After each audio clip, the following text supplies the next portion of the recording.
सत्य है सर्वम दुखम, इसका क्या मतलब है? देखिए, दुनिया में दुख है तो सब मानते हैं, कौन नहीं मानता है। जो कॉमन थिंकर्स हैं या लेमन हैं वो बोलते हैं कि दुनिया में दुख भी है और सुख भी है। यही तो कहते हैं। हम सब कहते हैं कि भाई हम सब कोशिश करते हैं कि हमारे सुख बढ़ते जाएं, दुख कम होते जाएं। यही तो कोशिश करते हैं। जो थोड़े बड़े हैं बोलते हैं कि मेरे ही नहीं, संसार के भी दुख खत्म हो जाएं, संसार के सुख बढ़ जाएं। सर्वे भवन्तु सुखिनः सर्वे सन्तु निरामया, हमारी वैदिक परंपरा में कहा ही जाता है। अच्छी बात भी, इसमें क्या गलत बात है। लेकिन जब बुद्ध कह रहे हैं कि नहीं, सुख नहीं है, केवल और केवल दुख है, तो इसका मतलब है कि बुद्ध कुछ अलग बात कह रहे हैं।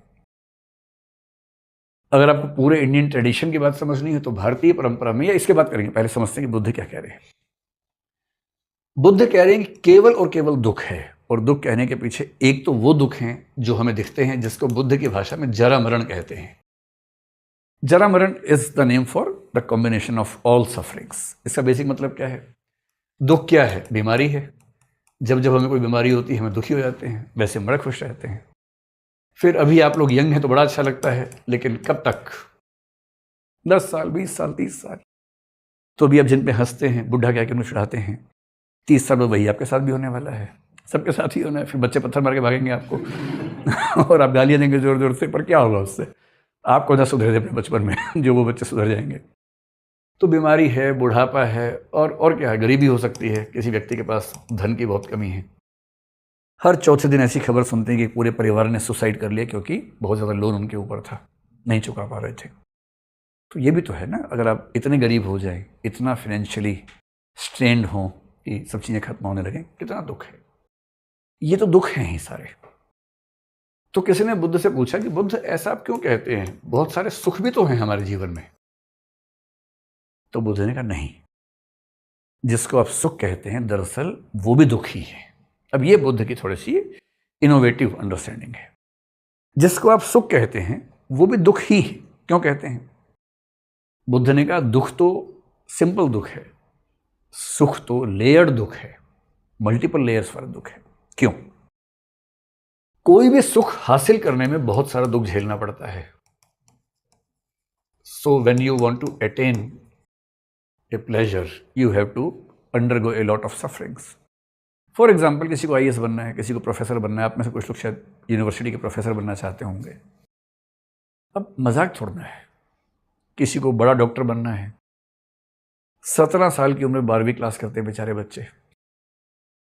एक तो 12वीं क्लास में भी उनकी तबाही हो चुकी होती है, नीट के लिए पढ़ाई करते करते 2 साल से वो मशीन की तरह पढ़ रहे होते हैं। 11वीं 12वीं क्लास में हो गया, नीट में सुख हासिल हुआ थोड़ा सा, पर वो सुख तो और दुख पैदा करने वाला है।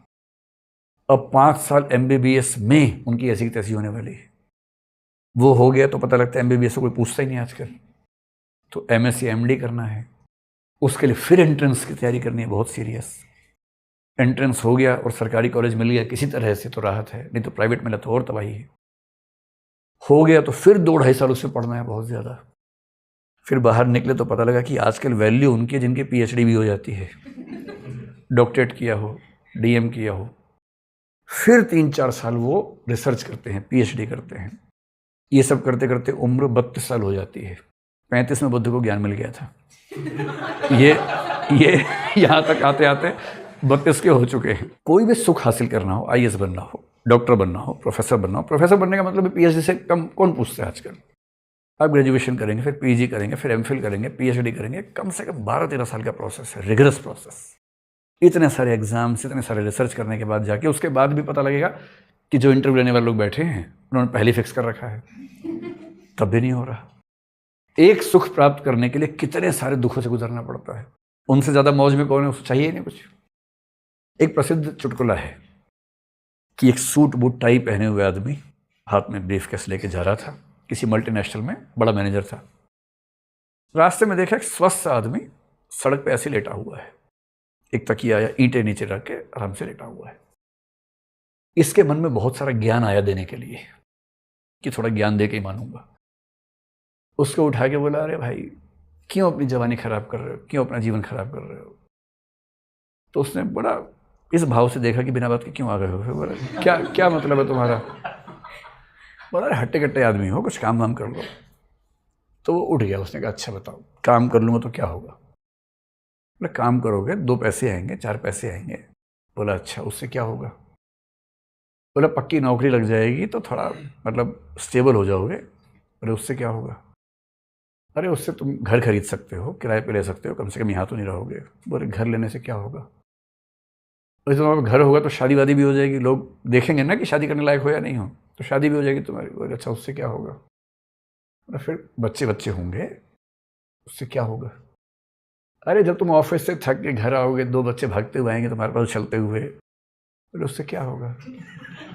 बोले उससे बहुत सुख हासिल होगा। बोले वो तो अब भी हो रहा है। जब मुझे अभी भी वो हो ही रहा है। कितना मजे में लेटा हूं मैं ईंट के तकिए के ऊपर। परेशान तो तुम दिख रहे हो, कोट और टाई पहन के ब्रीफकेस लेके घूम रहे हो, मजदूर तुम बने हुए हो और कह मुझे रहे हो कि सुख हासिल करो। मेरी मानो तुम भी आके यहीं लेट जाओ। कहाँ इस चक्कर में पड़े। जो कहानी मैंने आपको सुनाई थी थोड़ी देर पहले, वो एक मग वाली, जो फिलोसफर डायोजनीस नाम था उसका, ये डायोजनीस एक बार लेटा हुआ था ऐसे ही। ये कहानी मैंने किसी वीडियो में सुनाई थी, आपको फिर सुनाता हूं। ऐसे ही था, मस्त बोला, एक कप था वो भी कोई चुरा के ले गया था, ऐसे ही लेटा हुआ था मजे में, धूप सेंक रहा था। सिकंदर आया उससे मिलने। सिकंदर ने बहुत कहानी सुनी थी उसकी कि डायोजनीस नाम का खिसका हुआ आदमी है लेकिन बड़ा मस्त रहता है, और हर बड़ा आदमी चाहता है कि मैं मस्त रहूं, वो मस्त ही नहीं रह पाता, बड़ा तो हो जाता है। सिकंदर पहुंचा और उसके सामने खड़ा होकर बोला, डायोजनीस मैं सिकंदर हूं, मैं यूनान का शासक हूं, ग्रीस का रूलर हूं, क्या मैं तुम्हारे लिए कुछ कर सकता हूं? मैंने तुम्हारा बहुत नाम सुना है। डायोजनीस वही आदमी था ये वाला, हाँ, ईंट पे जो सो रहा था वो, नहीं मग वाला भी, जो ईंट पे सो रहा था वैसा ही था। उसने आँख खोल के बोला हाँ आप मेरे लिए कुछ कर सकते हैं, थोड़ा साइड में हो जाइए। धूप आ रही थी, आपने धूप रोक ली है, और तो आप क्या ही कर पाएंगे, मेरे धूप मत रोको कम से कम। तो सिकंदर को बड़ा खराब लगा, कोई ऐसे बोले सिकंदर को।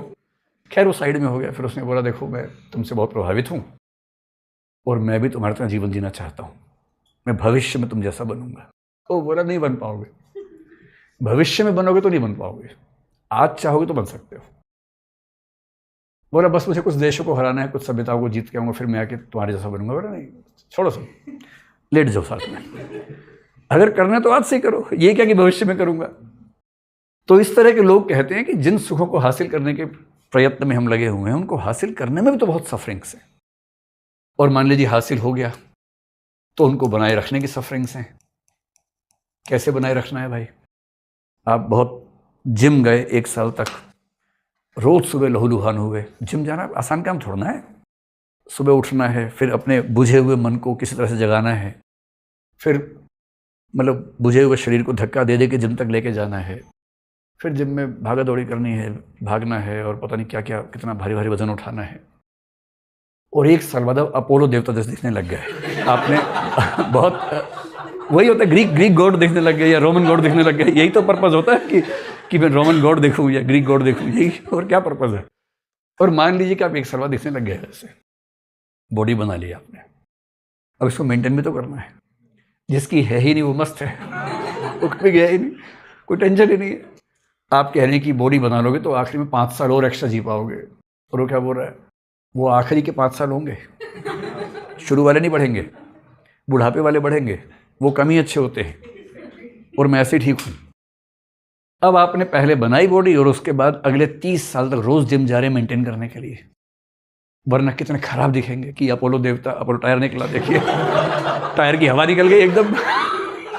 कैसा ये भी तो होता है। उसके बाद मेंटेन करने का तनाव है, आप IAS बन गए, उसके बाद रोज चिंता है कि ACR खराब ना हो जाए, मेरा बॉस खराब ना लिख दे मेरी रिपोर्ट, हमेशा ध्यान रखना पड़ता है, 50 बातें ध्यान रखनी पड़ती हैं। उस चक्कर में कुछ कर ही नहीं पा रहे जो सोच के गए थे सर्विस में, और फिर कभी ना कभी समाप्त होना ही है सुख। कितना भी आप अपोलो बन जाएं, एक उम्र के बाद तो अपोलोपन खत्म हो ही जाता है। तो ये कि आप बाकी बूढ़ों से थोड़े स्वस्थ बूढ़े दिख रहे हैं, आपकी 2 झुर्रियाँ कम आई हैं, इतना ही तो अंतर है। झुर्रियाँ तो आ ही जाएंगी, लटक के आप भी चलेंगे ही, मतलब टेढ़े चलेंगे, टांगों में दर्द होगा, वो सब तो होगा ही होगा। और जब समाप्त होता है ना, मैं आजकल जिस चीज़ से गुजर रहा हूँ, कई बार मेरे बहुत सारे दोस्त या सीनियर्स IAS IPS जुडिशरी में भी कुछ लोग हैं, जिस दिन रिटायर होते हैं वो उनके जीवन का टर्निंग पॉइंट होता है। वो रिटायर होते हैं बहुत ऊंचे पद से, लगभग ब्यूरोक्रेसी के हेड लेवल से होते हैं, कोई चीफ सेक्रेटरी होगा, कोई ACS होगा, कोई DGP है, कोई DG है, उस लेवल से रिटायर होते हैं।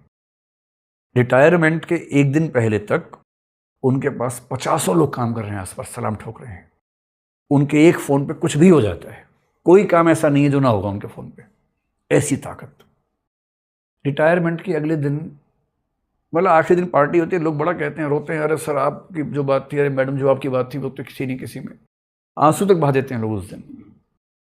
और कई लोग इमोशनल के नेक्स्ट डे फिर पहुंच जाते हैं मिलने के लिए, फिर वो कहते हैं सर काम करना प्लीज़, अब जाइए, कभी और मिलेंगे आपसे। अगले दिन एक आदमी साथ में नहीं होता है, किसी को फ़ोन करते हैं कि भैया काम कर देना, कि सर सॉरी सर बॉस से बात करनी पड़ेगी आपको, मैं नहीं कर सकता। 50 लोग घूम रहे थे, अब एक भी नहीं घूम रहा है, और किसी से हेल्प मांग रहे हैं तो वो ठीक मुंह बात नहीं कर रहा आपसे। और तब जो एहसास होता है ना, वो होता है कि इससे बढ़िया तो ये सब नहीं होता। फिर वो जाते टाई उतार के उसी आदमी के पास जो ईंट पे सो रहा है मजे से, वो आज भी मजे में सो रहा है। और कोई भी सुख हो कभी तो समाप्त होना ही होना है।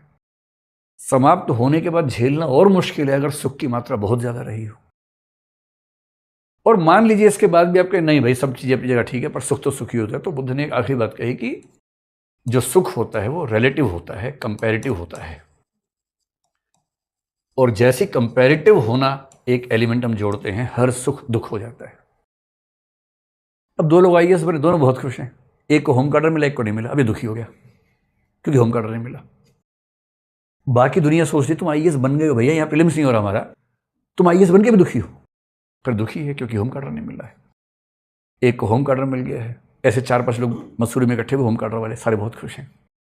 पोस्टिंग हुई, एक को अच्छा जिला मिला, एक को खराब जिला मिल गया, अब ये दुखी है खराब जिले वाला।